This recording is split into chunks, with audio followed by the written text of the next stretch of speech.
Good evening. Hours ago, news broke that some elected officials in Benue State formally defected to the opposition People's Democratic Party, the PDP. Now, it marked the latest in the gale of defections of politicians from one party to another. News of the decamping of 14 senators and 36 members of the House of Representatives from the governing APC to the PDP still reverberates, while the presidency and indeed the APC have described the development as seasonal and in keeping with the character that precedes electioneering period in Nigeria. Other critics have also been evaluating the legal implications for the party members and indeed for the 2019 general elections. On Nigeria Today, we dig deeper into this development in the context of the dynamics of defections in a democracy. I am Claire Adelabu Abdurrazak.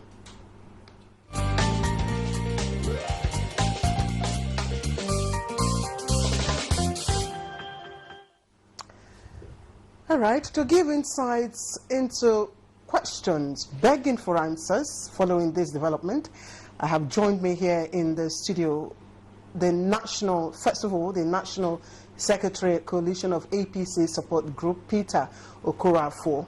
I also have with me Esther Uzoma. She's a known face on NTA. She's a human rights activist and public affairs analyst. Both of you, I'd like to welcome you so much to Nigeria Today. Let's begin because NTA is a platform for everybody, so there might be people who probably would not understand when we talk about defections. Esther, let me just quickly start with you. Just break down, what do we mean when we talk about political defections? All right.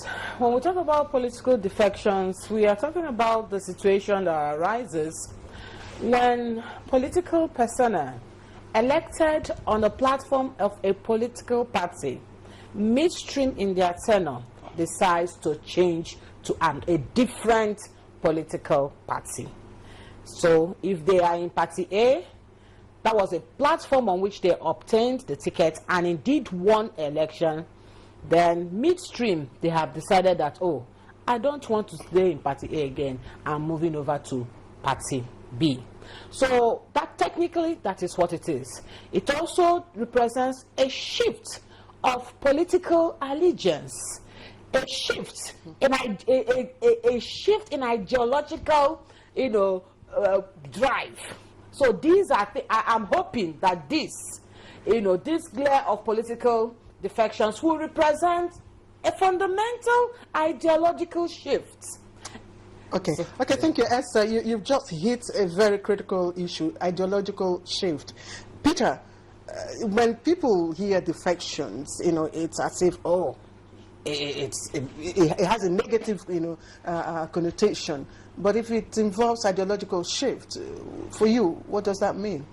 Well, I must try to draw a difference based on reasons why people do differ from one political party or institution to another.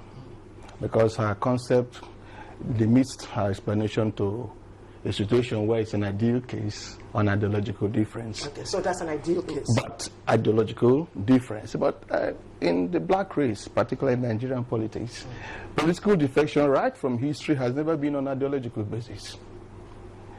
70% of the time, it has always been based on people's perceived political ambition, which they want to continually perpetuate. If political defection is an ideological issue, I think it's maturity. This is the way I should go. I don't want to go that way because of this reason. But when it is reduced to base sentiments that look selfish and greedy, self-centered, then it becomes an immoral issue. There is moral burden. Let me ask both of you, because democracy comes, of course, with a lot of principles, competition, it comes with freedom and all that. Is there any way we see a nexus between defection, political defection, and democracy? Democracy comes with a lot of guaranteed liberties. And our particular constitutional democracy is not left out. The constitutional guarantee of freedom of association is one of those liberties and promises of democracy. So you now find that when people decide that I was going to part A and I want to go over to part B, it's in exercise. It's part of the liberties. It's part of the promise. In fact, we even call it a democratic dividend. Dividend, very well. So it is strictly situated in the, liberties, privileges, rights, purposes of democratic government. So in other words, Peter, it could be intrinsic to a political system. Yes, defection is intrinsic to political system, but I always stressed the essence of defection. Yes. That should be the bone of contention. Why defect? Why defect? We are defecting from where to where? I mean, it's funny when somebody is a part of a ruling government and decides to jump off the boat into the sea. Because if you're not in the government, you're in the sea. And that is the issue that has brought us where we are here today. So you don't, on the basis of you have the right to defect when it is not necessary to defect. It's not acceptable. Let's now go back again to the issue of ideology. Esther, you brought up that earlier on.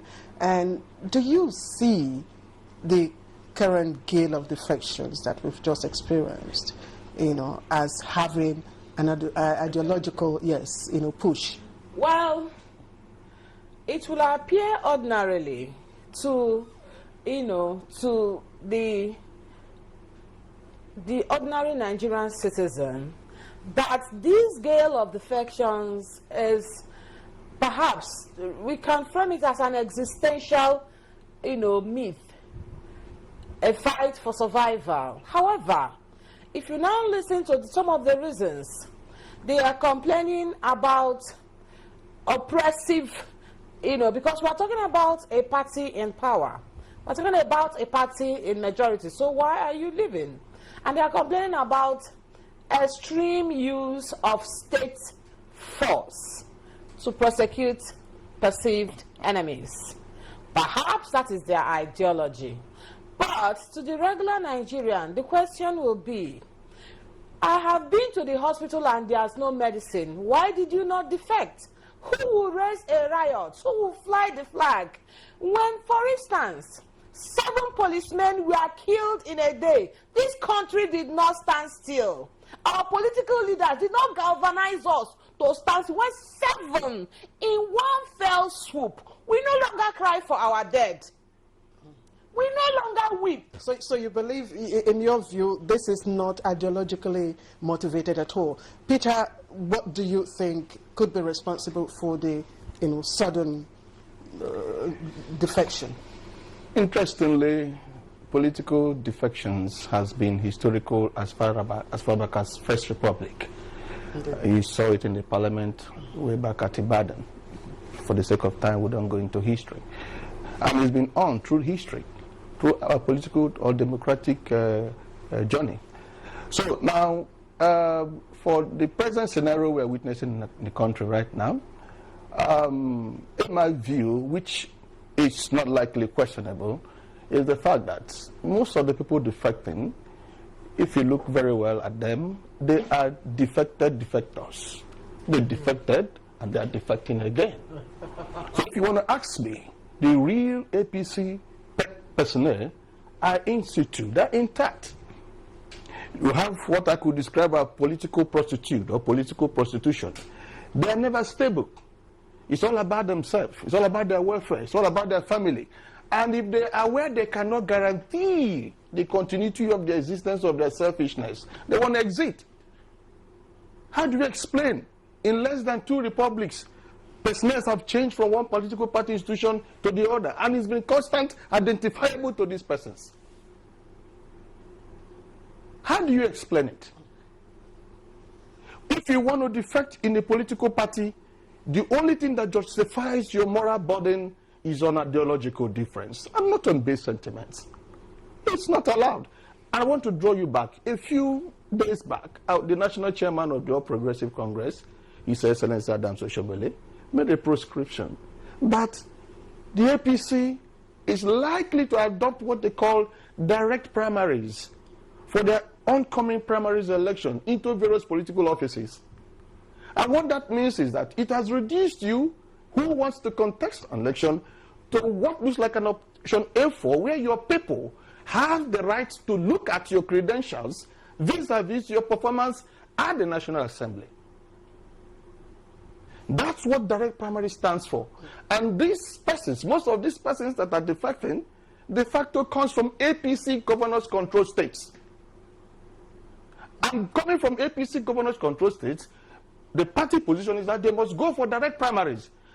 If you are certain of your onions that you deliver democratic dividends to your people, why are you afraid to go to primaries? Let me again bring you back. You said earlier on that defections, of course, we've had defections, right from 1951. We know that some members of the NCNC had to defect to the action group and vice versa. But basically, it was because for ideological issues. So are you both saying that the current defection is not ideologically based, could be a selfish move? You see. That's what I'm saying. Esther. Yes. You see. If you listen to their narratives, they are complaining about a lot of things. For instance, not ideologically based. Well, you can say that is ideological. Non-obedience to court orders is an ideological drive. If I say A does not obey court orders, on the basis of that, I say, well, I don't believe in a person who does not obey court orders. Over using security agencies, to prosecute perceived enemies. When we watched the drama that unfolded, but if you look at the girl, it appears to be a calculated move. Well, vice versa. Yes. Vice versa. You see what they said. Like you said, these are persons who have, defected defectors. He called them. The gorilla and the monkey may claim oneness, but believe me, the monkey is the monkey and the gorilla is the gorilla. Because the mangrove tree has stayed in the river for a long time, that does not make it a crocodile. So originally, these people were driven by something, and that thing that drove them is still driving them. But these are the same people, Peter. It seems we are seeing a repeat of what happened previously, of course, in the system that brought in this administration. Mm-hmm. Yes, you see, what I must let us understand is the simple fact that, you see, when you say, like she was mentioning, that they have grievances they outlined, including disrespect to rule of law and all that. If you cast your mind back, if that is a valid point, we had what we call valid impunity from the past dispensation. In fact, in the internal democracy of their party, the PDP, there was no room for democracy. There was no room for equity. There was no room for free and fairness. It was that same impunity, high-handedness, disregard and disrespect to rule of law that chased them away and brought them this oversight. Are they also telling us that that is the same experience they garnered here when you all witnessed our convention? How free and fair it was. We went through a proper democratic process in the convention. And we're also introducing a proper democratic process for the primaries. These guys are never comfortable where things are done in order.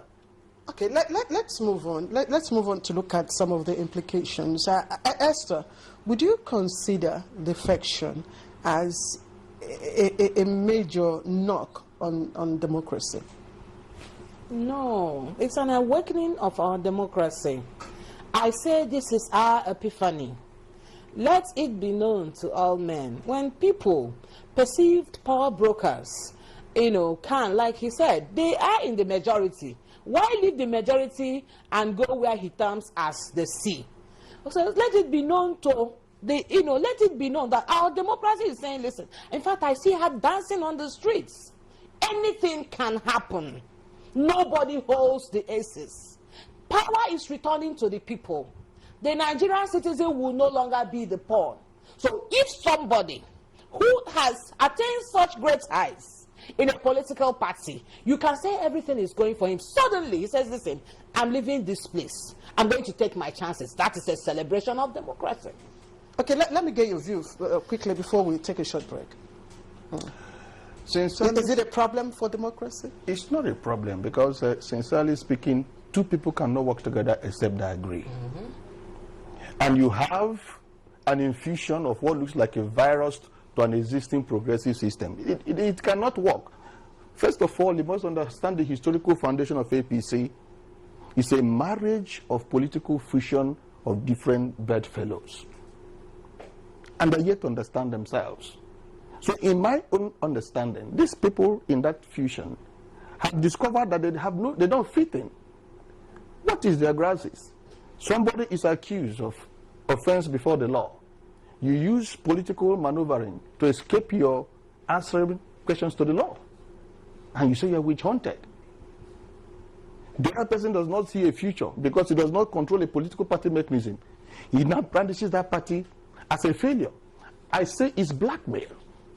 They're trying to blackmail this government and APC with an illusion they're trying to sell to the public. All right, Peter Okorafor and Esther Uzoma, thank you for your comments and contributions so far. We'll take a short break. You're watching Nigeria Today, and we're digging deep into the gale of defections that happened just recently. Stay with us.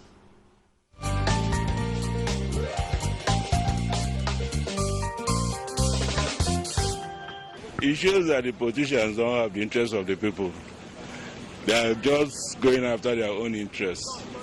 Because defective from one party to another has not solved anything. It's not going to solve anything.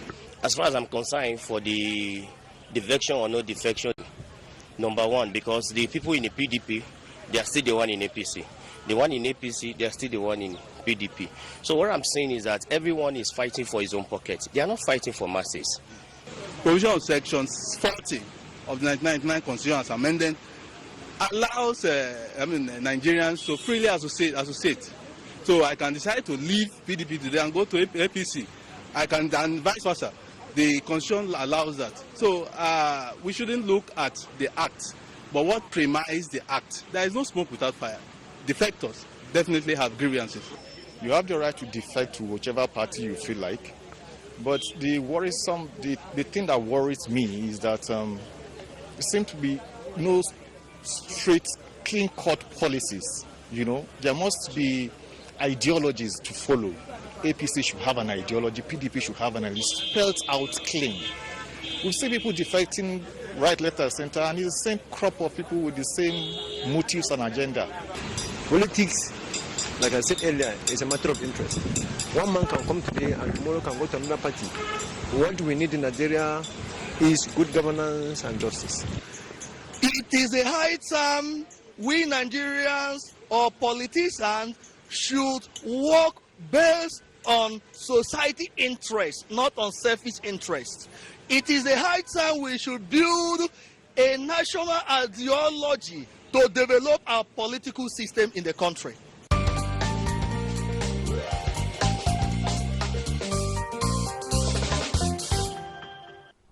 All right, welcome back. You're watching Nigeria Today, and Peter Okorafor is the National Secretary Coalition of APC Support Group. I also have with me Esther Uzoma, a human rights activist and public affairs analyst. Of course, ladies and gentlemen, you listen to the views of course, Nigerians, some Nigerians there. Now, some, of course, they believe that, you know, when lawmakers, of course, elected based on, you know, they are representing the people from their constituencies, and when defections are made, it ought to be, of course, you know, based on the interests of the people. So a lot of people believe defections could be selfish and mischievously motivated.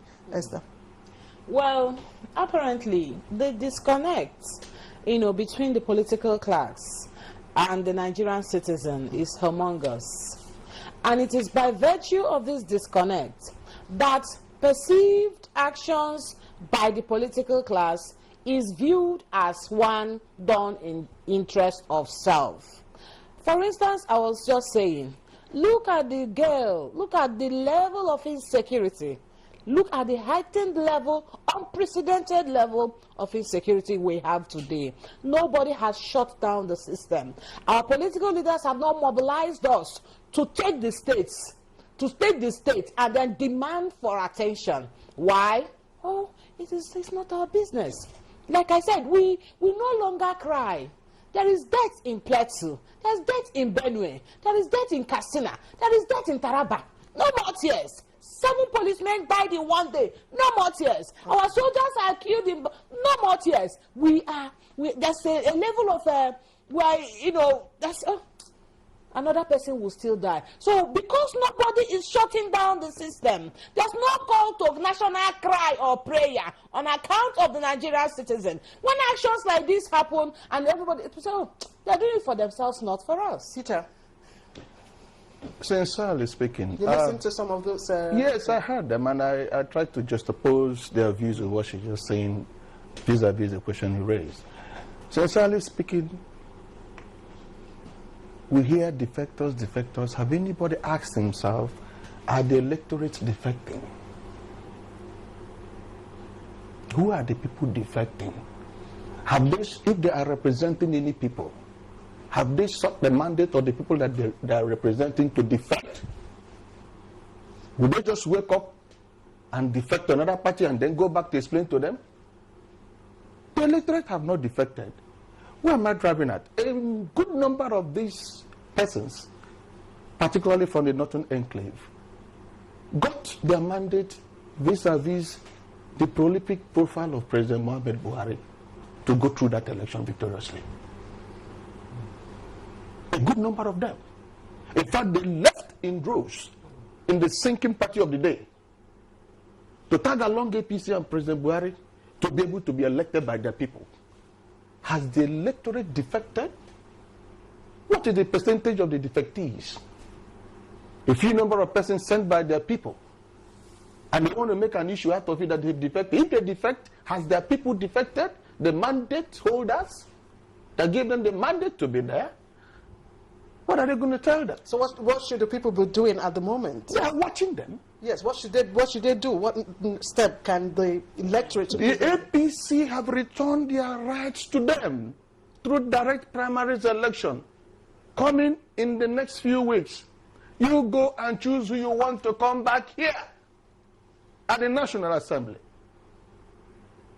President Muhammad Buhari and APC under Adams Oshomole has returned democracy to the people. It's a government of the people, by the people, for the people. Esther, and that's what we are enshrining. What should be the step of the people now, the electorate? Bearing all sudden deaths, bearing all, sudden tears, let the electorate decide where they want to go. The PVC, if you don't have your PVC, go get your PVC and exercise that mandate. Okay, let's also look at the other implications, emanating from defections. A lot of people have also been evaluating it. There is a law that stipulates, of course, what happens, when you decamp from one party, which brought you into, power, to another. Have we really been taking that seriously, Esther? Well, the prophecies of the court regarding that is very clear.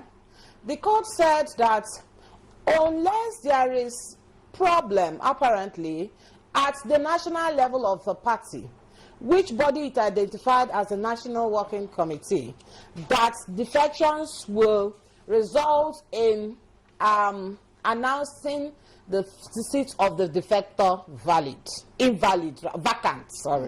So, I will have to, yes, just quickly run. So one can argue that with the tear in the ruling party, perhaps this is what provoked this, this massive defection. Peter, quickly, what should happen to the seats of those who have defected? Well, it's an issue of law, and it's subject to the decision of the trial judge. But if I may pass an opinion as a non-legal expert, I think there was no crisis. All right. Peter There was no Okorafo crisis. is the National Secretary Coalition of APC Support Group.